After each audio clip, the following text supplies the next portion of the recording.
Hello, and thank you once again for coming along this evening. This evening we're going to look at the follow-up to a visit that was made to us by Greta Thunberg of Sweden, made to us here in America a few weeks ago.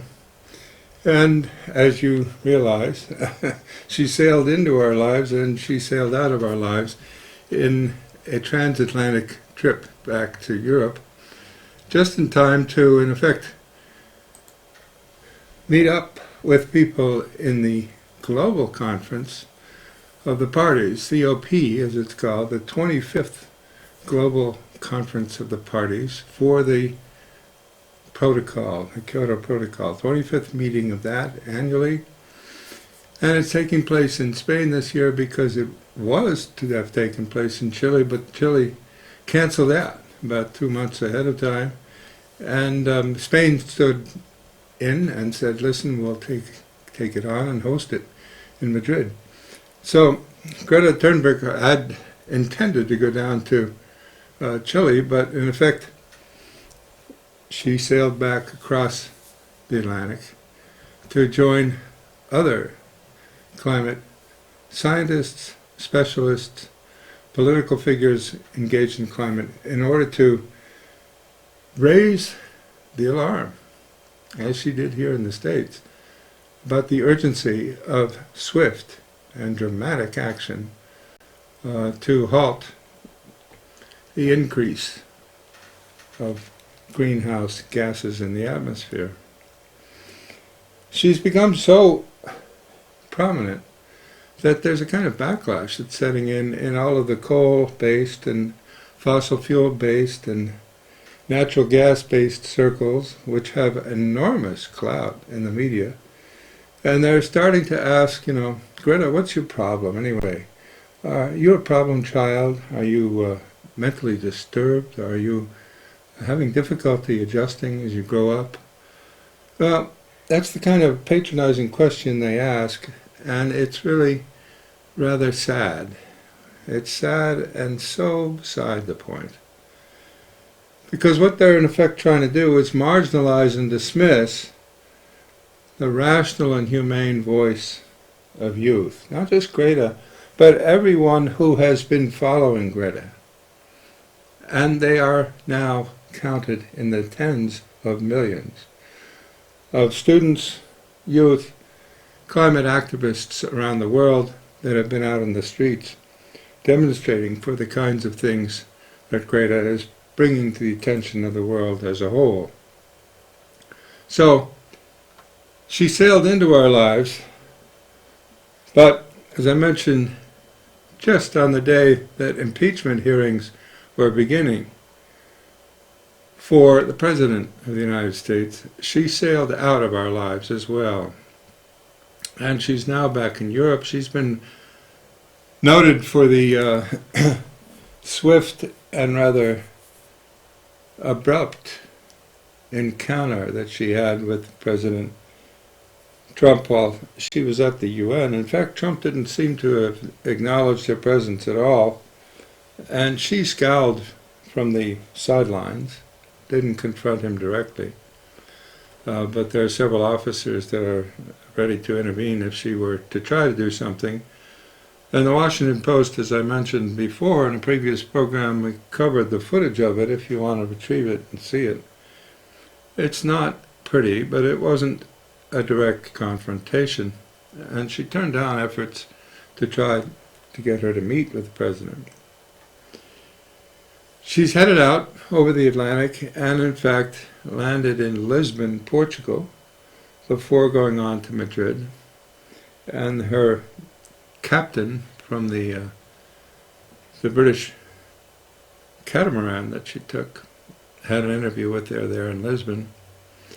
In the process here in the States, she's actually inspired a number of people, including people across generations, so much so that she's reached back to the activism of the late 60s, when people like Jane Fonda stood up and got herself arrested in Washington, D.C., demonstrating in favor of what Greta was saying and against what our government and so many other governments are doing. In effect, nothing. But when you had, in effect, a 50-year span of activity, as Jane Fonda has as a political activist, and the recognition on her part that Greta is an inspiration, she referred to her as a major inspiration in our day, it's pretty significant. Not that Jane Fonda mobilizes lots of people, but she represents a tie to a previous generation that is now reaching retirement or in retirement, and is coming out of retirement in the same sense of outrage that they had against the Vietnam War in the 1960s, and it's now focused against the government actions or inactions in our own day. Prince Harry saw fit to praise Greta on the way through Europe, and in fact gave her quite some accolades. And as it turns out, Greta received the Right Livelihood Award, which is often referred to as the alternate Nobel Prize, along with several other activists internationally, some of them who have been fighting for years for indigenous rights in various parts of the world. And Greta, perhaps one of the youngest to ever receive the award. She's been referred to as a rock star.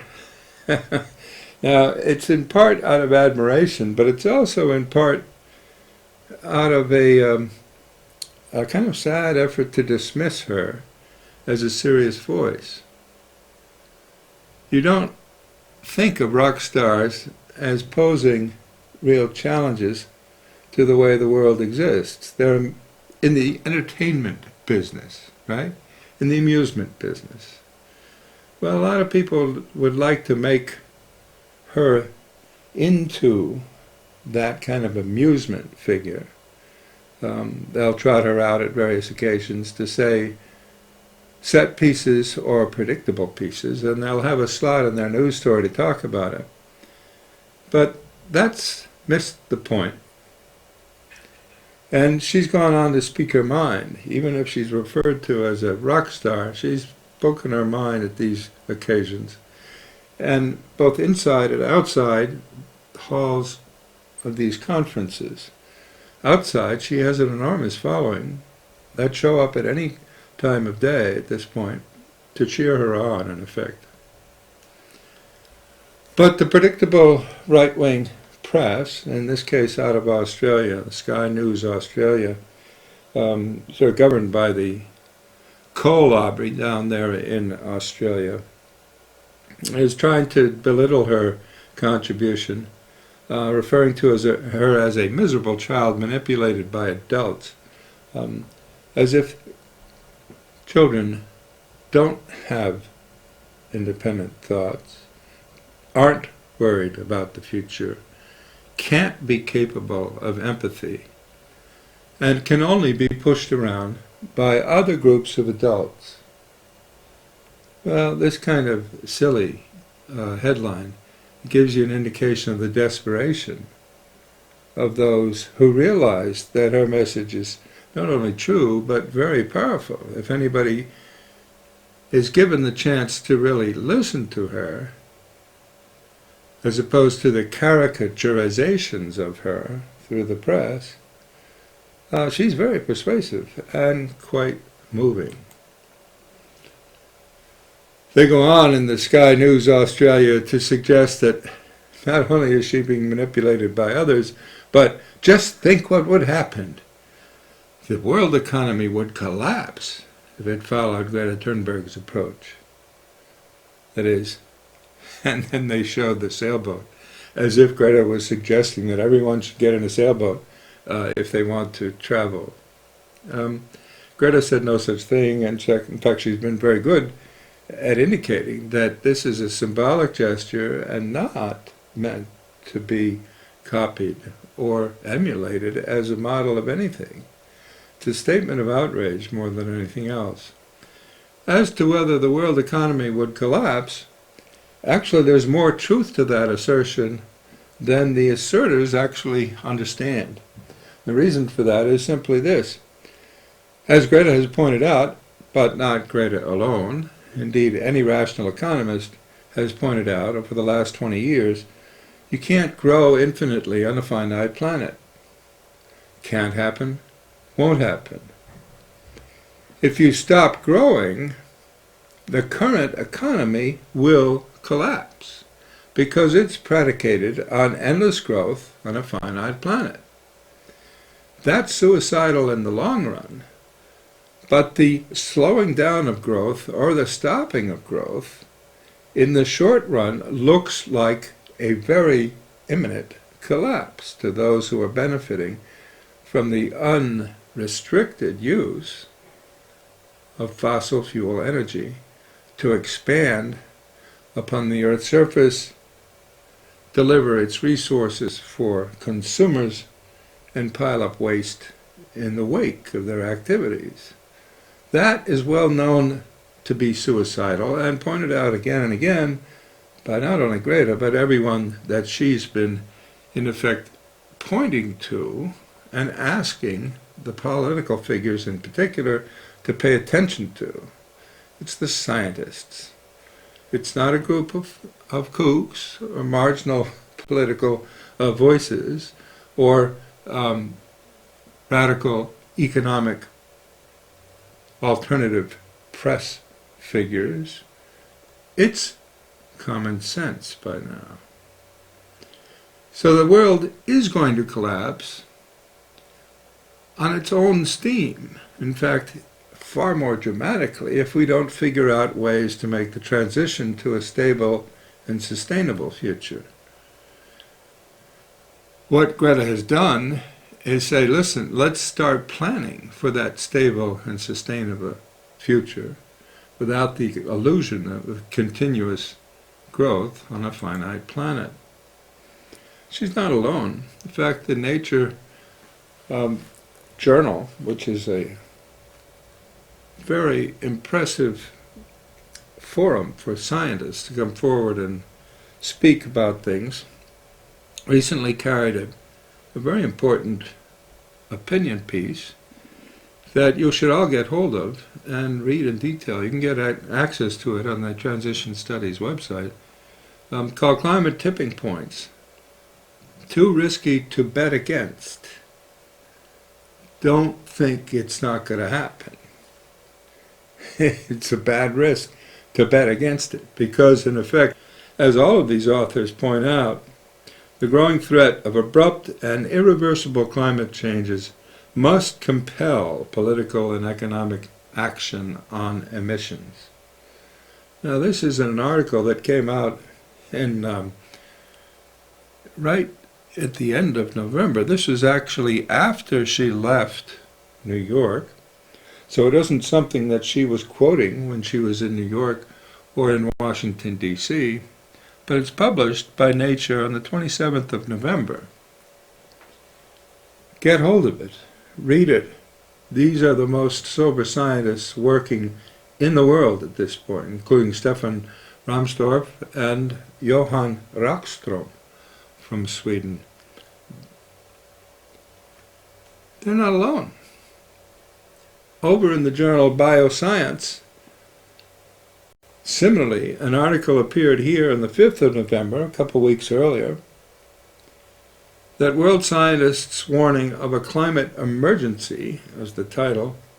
And again, if you look at the list of the contributing authors, and in fact it goes on if you click on author's notes, you'll see that among others it includes William R. Mumma, who was head of the Fletcher School's program here of natural resources for years and years and years before he recently retired, and co-taught a course at Harvard in the Extension School on global climate change, the science, social impact, and diplomacy of a world environmental crisis. He taught the course for more than 10 years. It's a staggering tribute to the fact that scientists would get up and make this clear to those who took the course, but also those who watched the lectures around the world. He's an atmospheric chemist, and he's co-author of this article coming out in Bioscience on the 5th of November 2019. Again, this is after Greta has made her impact here in the United States. Other reports are coming forward that you should pay attention to as well, because this has much more to do with the social impact, not just the science, but the social impact of what's already being viewed as a humanitarian crisis. Take a look. You can call it up from places like Transition Studies and listen to some of the reporting on it. This is Razia Iqbal with NewsHour live from the BBC in London. Now to a report that makes for bleak reading and reflection. It says that the number of people needing humanitarian assistance is at its highest in decades. Some 168 million are in need, and projections state that more than 200 million will be in need of assistance by 2022. The figures are from a report published today by the UN Office of the Coordination of Humanitarian Assistance, OCHA. Mark Lowcock is the Under-Secretary General for Humanitarian Affairs and Emergency Relief Coordinator. So the big message is that in 2020, a record 168 million people around the world will need humanitarian assistance just to survive. And that's about 15% more than we were projecting a year ago for 2019. Okay, now you got to realize a 15% increase of those needing humanitarian aid in 1 year. These are the social trends that are just sort of outracing even the pace of the climate change itself.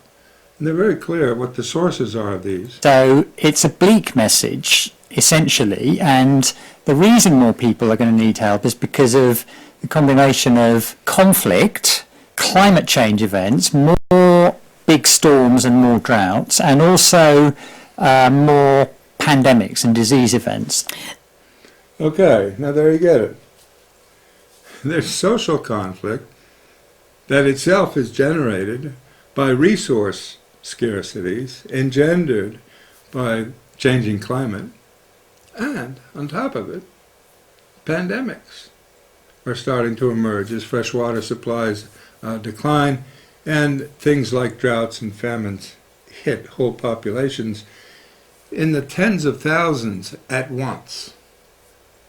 This is the kind of social disruption of climate change that's being well documented right as the world leaders are gathering, and Greta Thunberg is trying to get their attention to say, listen, pay more and more attention to what's coming down the pike, because this is bad now. It increased 15% in 1 year, and it's on the way to becoming hundreds of millions of people turned into climate refugees. Now, this is all happening at the same time that the fossil fuel interests are raising billions of dollars to expand even more their production, quote unquote. They don't produce any fossil fuels. What they do is extract fossil fuels and deliver them to a market that burns them.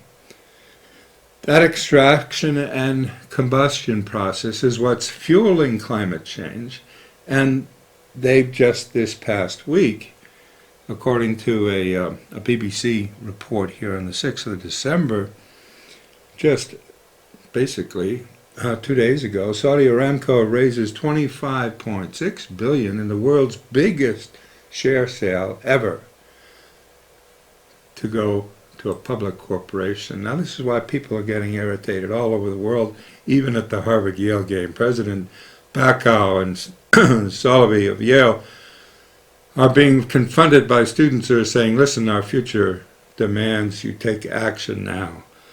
Greta Thunberg is such a figure that she emerges on the walls of portraits of her on the walls in San Francisco. It's staggering, the impact she's had. You can catch up with it, things like this, in the Divest Invest movement. You're divesting from fossil fuels and investing in a solar sustainable future. Let's listen to what she's had to say. Hi while everyone, she was here. my name is Greta Thunberg. I am a 16-year-old climate activist from Sweden. I am grateful for being with you here in the USA, a nation that to many is the country of dreams. I also have a dream.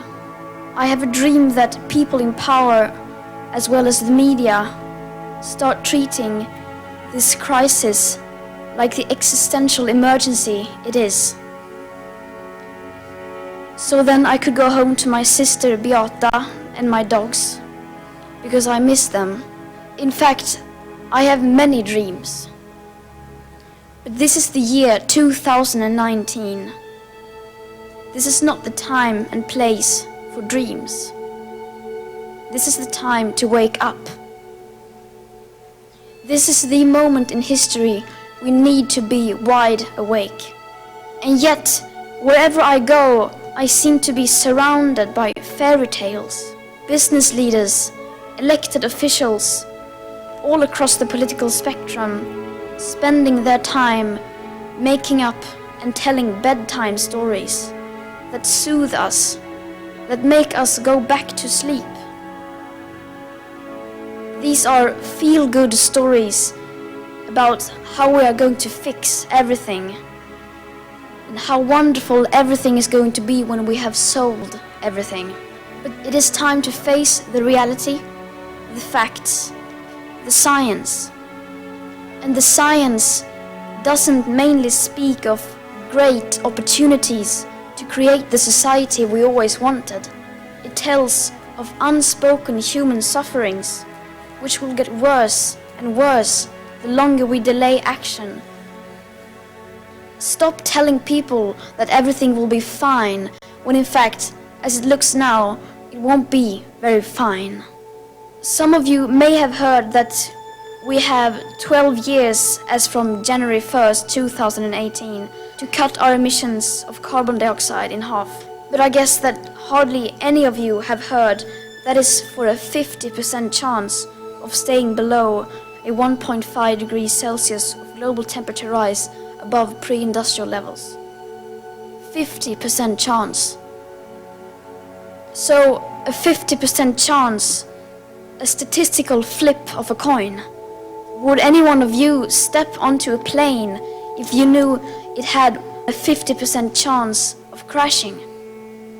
More to the point, would you put your children on that flight?